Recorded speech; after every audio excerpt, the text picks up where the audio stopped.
YouTube, what is happening? Efficient in the field. We're going to do a different kind of video today, what basically amounts to a Q&A.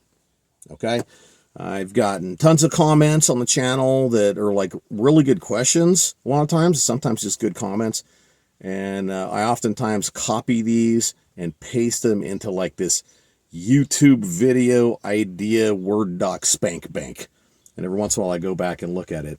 I've just been so busy on the ranch, I don't have the time to do a video for every single good question. So today we're going to just address 3 comments that were made on the channel.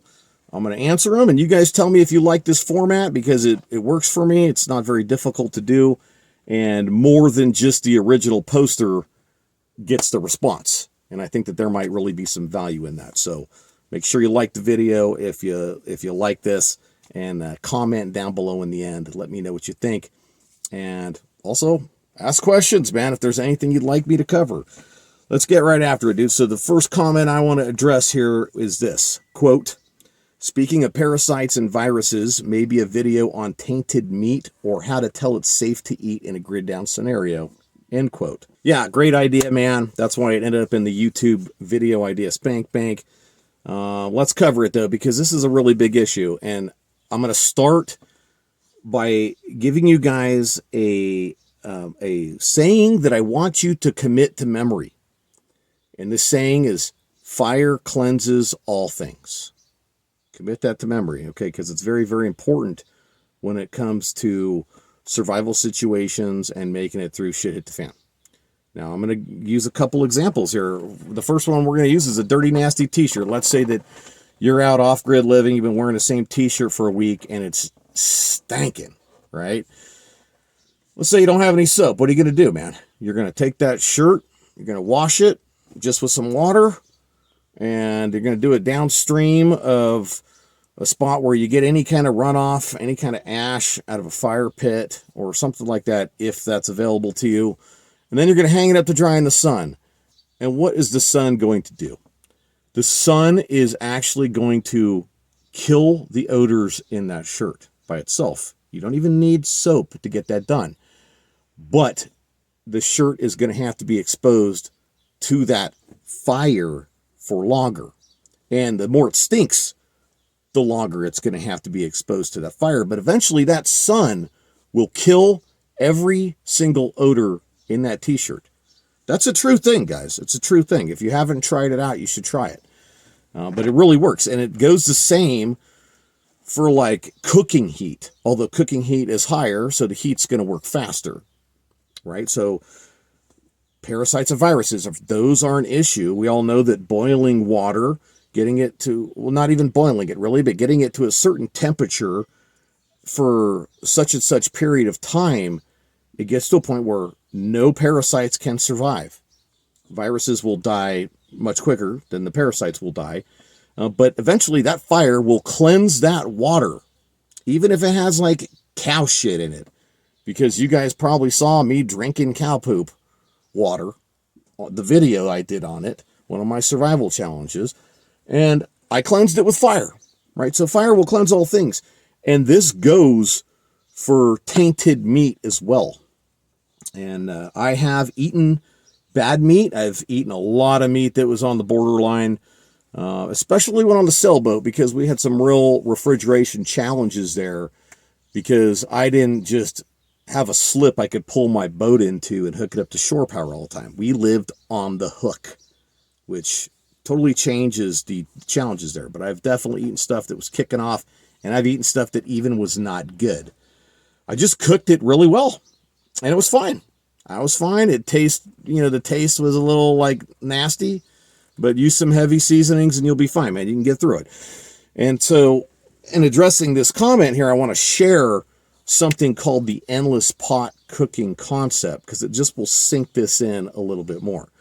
Now, it's not known always as the endless pot concept. It's also called the hunter's pot, the master stock, perpetual stew, forever soup, like you name it. I'm sure there's a lot of names that I'm not aware of.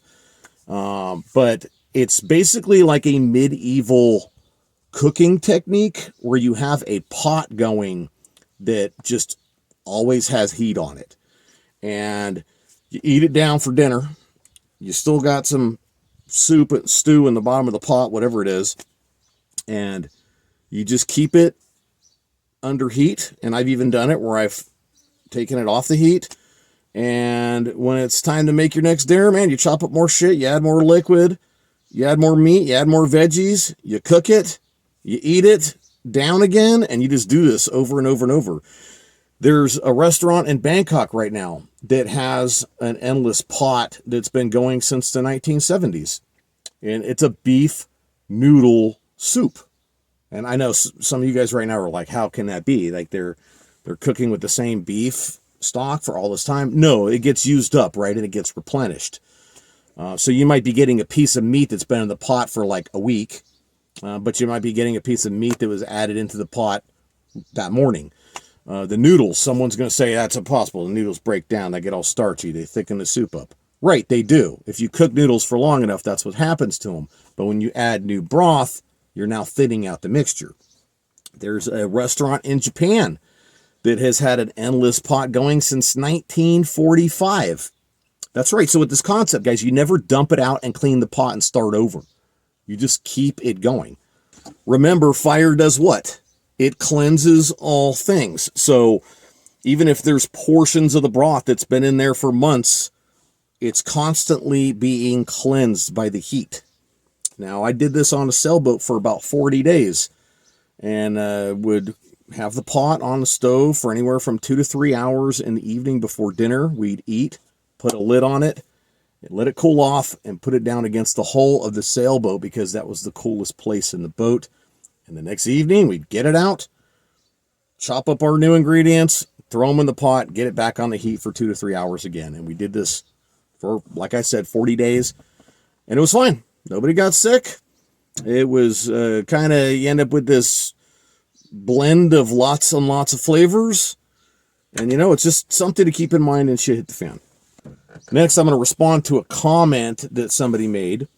And this comment, quote, "In shit hit the fan, to expect to hunt at all is silly. Maybe long-term survival, but to expect something that wiped out command and control to have not dramatically hurt the wildlife population is not smart. Then add in the fact that every yokel will be out trying to hunt in a shit-hit-the-fan situation. Hell, even fishing would be dangerous. Prep food and medicine and keep the shotgun close to what you defend."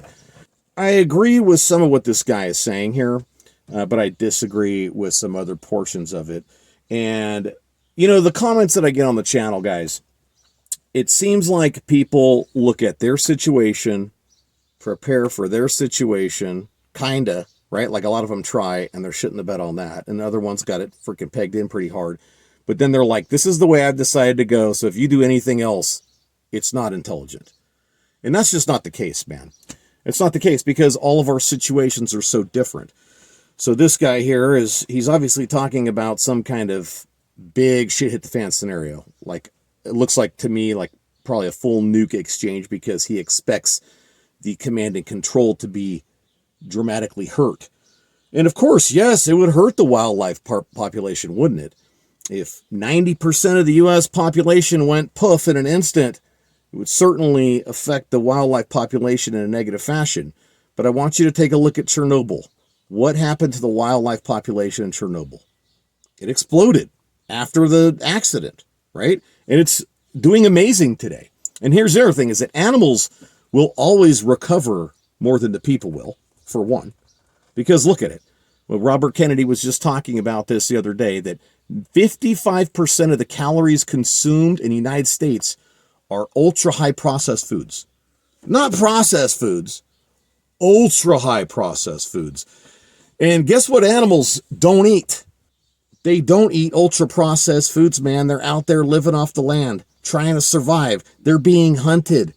Not to mention that the majority of animals aren't in the large population centers, the ones that would be nuclear targets, right? So although the wildlife population would be affected, it would not be affected as much as the human population. And it would certainly recover much, much, much faster because people won't have Lunchables to keep their ass alive anymore. They won't have ramen. They won't have mac and cheese. Most people don't even know how to fish or hunt. And even less people know how to forage even common edibles in their area. So the human population will take a massive hit in a full nuke exchange, and then it's just going to keep going down the tube. Whereas the wildlife population will take a bit of a hit, but will recover. Here's the other thing this guy didn't think about. People like me. I live in a county with a population of 2 people per square mile. I also live in a place where I will not get nuked and I won't see fallout. What does that mean? That means that the wildlife populations here will be completely intact. And yes, you know, yokels will be out hunting and all that kinds of stuff. And I always talk about how there is definitely a chaos window in the beginning of shit hit the fan. That moment where everyone realizes they're totally unprepared and they don't have enough food to get themselves through this. And it's going to be wacky. It's going to be wild in that period of time, you know, so you definitely got to watch out for yourself. And fishing would be dangerous. It certainly can be, depending on where you are, right? And I certainly agree on the end part. Prep food and medicine, keep the shotgun close. Again, though, you should be prepared to hunt in shit hit the fan. You should be prepared to fish in shit hit the fan. You don't want to put all your eggs in one basket, man. If you're like this guy and you just store up a whole bunch of food and you're like, I'm never leaving Castle Doctrine, they're going to have to kill me to get my supplies. If you have a big-ass forest fire coming your way or a big-ass fire in the city coming your way, are you going to sit there in your house and die just because you didn't prepare to bug out? You didn't prepare to make it on the road? No, you're not, man. You're not going to throw your life away for no reason. You're going to hit the road. And if you're like this dude and you didn't train yourself to produce food in other ways, now you're neck deep in shit creek with your mouth wide open. So always prepare to be able to feed yourself through multiple means. The last question I'm going to answer, certainly not the least one, but this is more about like off-grid living in different kinds of rigs. And so, yeah, let's get after it. Quote, hey, bud, how about a video on the pros and cons of the various off-grid methods you've done? For example, did you find more freedom on a boat or out in the woods? Which was better for food procurement? Which was the least maintenance? Which had the steepest learning curve? Which one was hardest during winter, etc.? Also, what are the biggest drivers for you and your wife to want to go back off grid? Seems like you put in a lot of work into the ranch to give it up in 3 years. So to really get into all the pros and cons of the various off-grid methods, that's going to take like numerous videos. And that's part of what I'm doing with my video series, like the logistics. I'm kind of getting into the details. And I am going to be covering each rig type and the considerations you should have. So I'll answer that in future videos.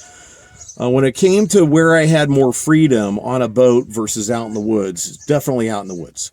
The thing about living on a sailboat is that it can be very hard on you sometimes because the conditions just will not allow for you to take a dinghy ashore.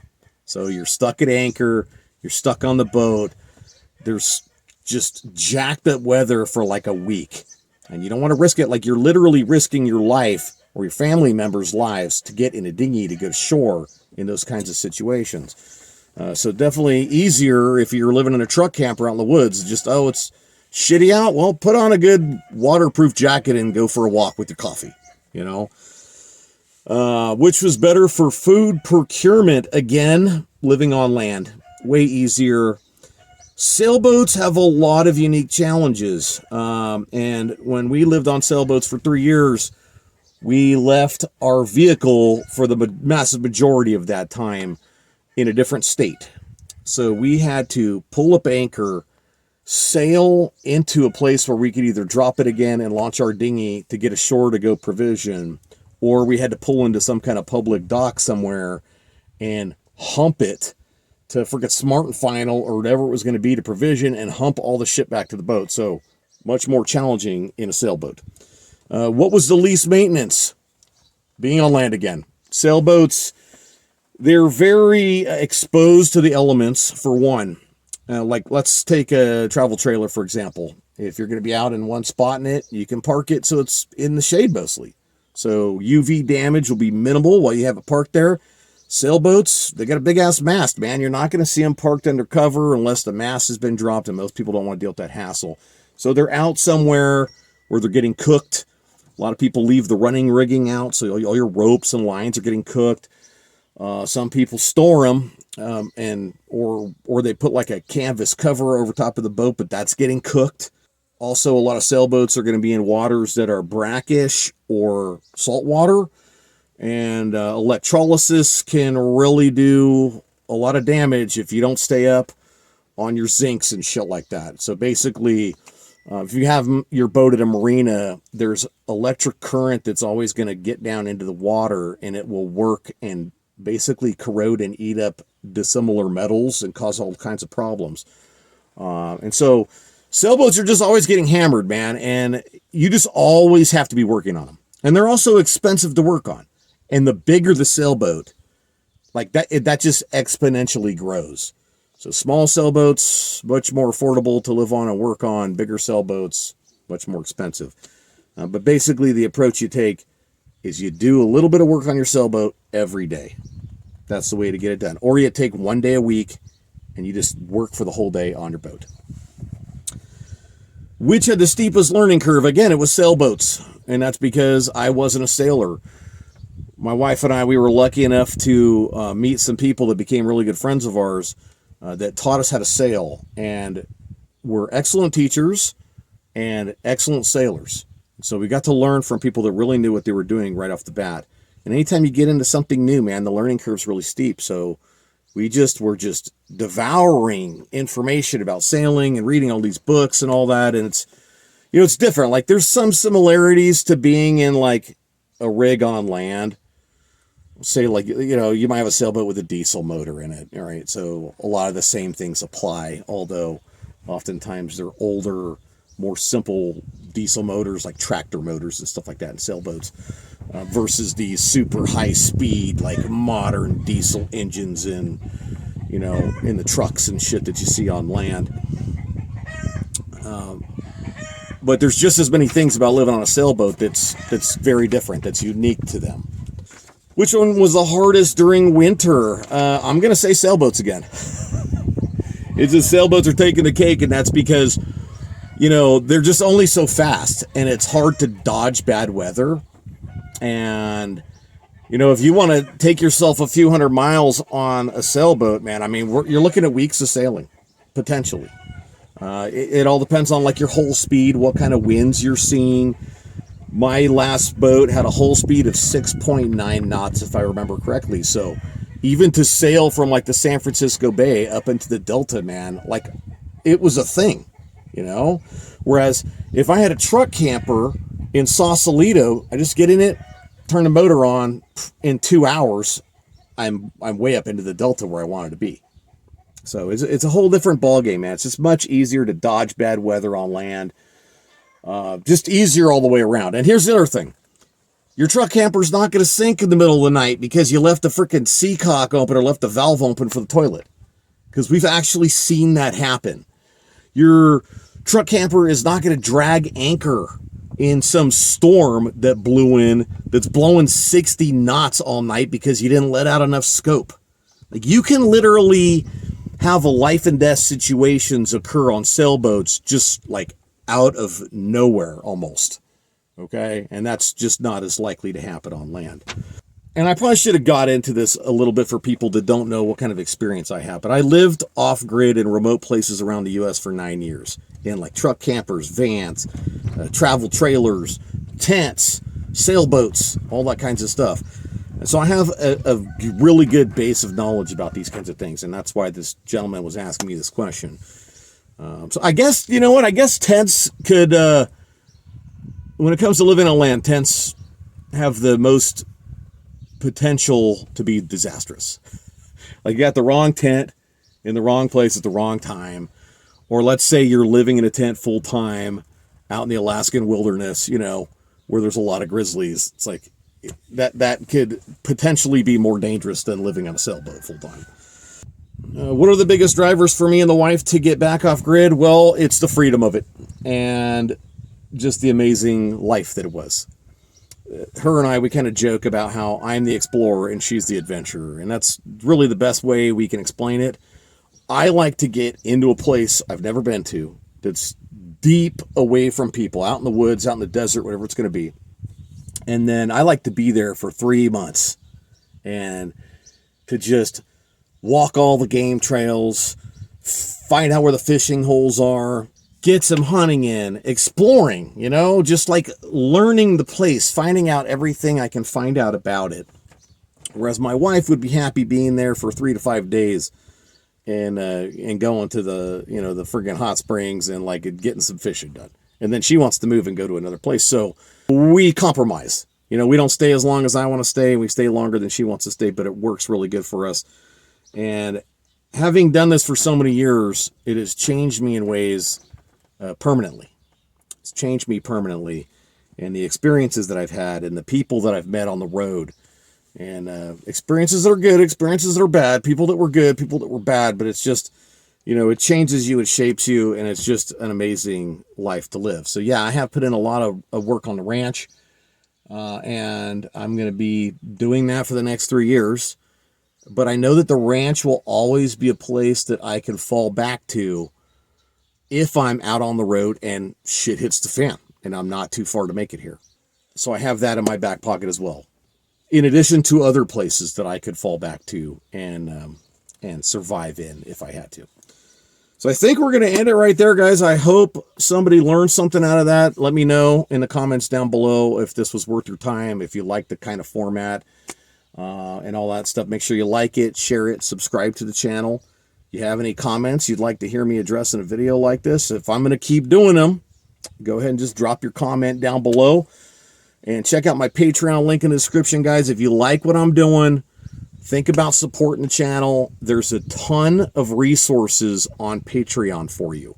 It's not just about giving me $5 a month, although I am going to take that money and use it to get an additional drone and some additional cameras and some audio equipment that are just going to help make the channel better down the road. So if you want to help us get there, that's the place to do it. Okay? And that's it, guys. I'll let y'all go. Keep getting ready, dudes. We are definitely not out of the woods when it comes to possible shit hit the fan in the near future in this country. All right? See you guys in the next video.